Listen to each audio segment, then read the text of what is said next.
خلصت معانا النهاردة طريقة سندوتشات المطاعم، السبيط والجمبري بالعيش الكايزر أو العيش الشامي مع الطحينة طبعا وشوربة الجمبري.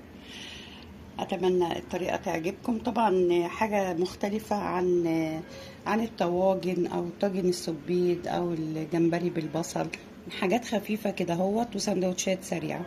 أتمنى الطريقة تعجبكم وتحوز على رضاكم.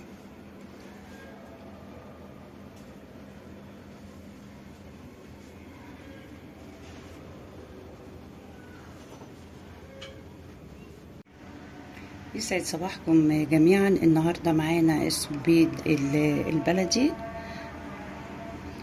ومعانا جمبري، بنعمله النهارده سندوتشات المطاعم او سندوتشات الكافيهات. طبعا بنقطعه السبيط بنفس الطريقه كده، هو طرنشات خفيفه او طرنشات رفيعه يعني، مع التتبيلة طبعا بتاعتنا اللي هي على خفيف كده او زي بتاعة المطاعم.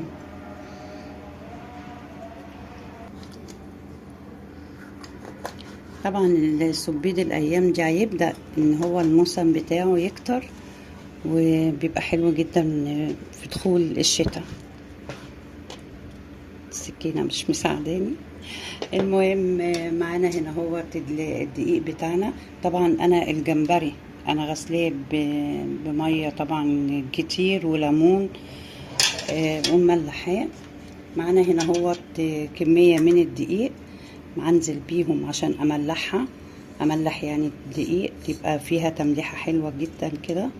معانا هنا هو شويه كركم بيدي لون حلو، ومعانا شويه فلفل وشويه بابريكا او شويه شطه. ملحت كده هوت الدقيق. هنزل بقى بالجمبري. الجمبري ما بياخدش وقت كتير على النار عشان ما يجلدش معاكي. هعفره كده هوت بالدقيق، واجي بقى على الجمبري ارجع اشطفه من جديد. السبيط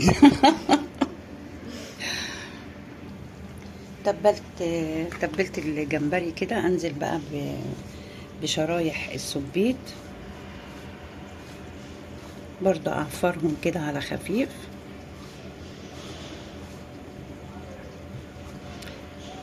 الايام الجايه بقى يحلى السبيط، والطواجن بتاعته بتبقى تحفه.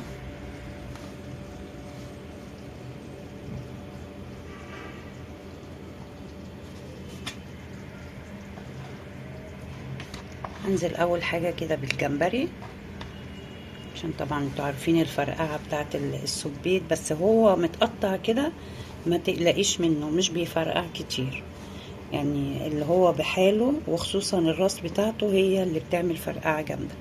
هنزل بقى بالاول حاجه الجمبري.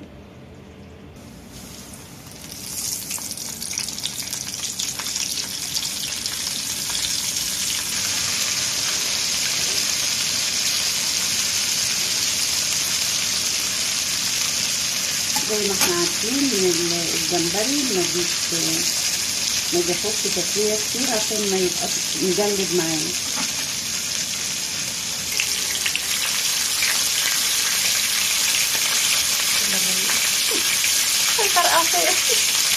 لا مش خفيف. شايفين لون الكركم؟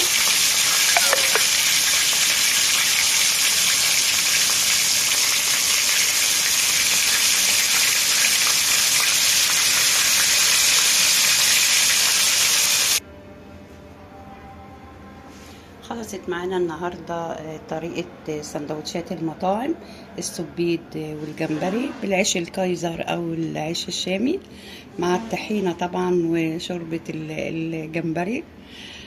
أتمنى الطريقة تعجبكم. طبعا حاجة مختلفة عن الطواجن أو طاجن السبيط أو الجمبري بالبصل، حاجات خفيفة كده هوت وسندوتشات سريعة. أتمنى الطريقة تعجبكم وتحوز على رضاكم.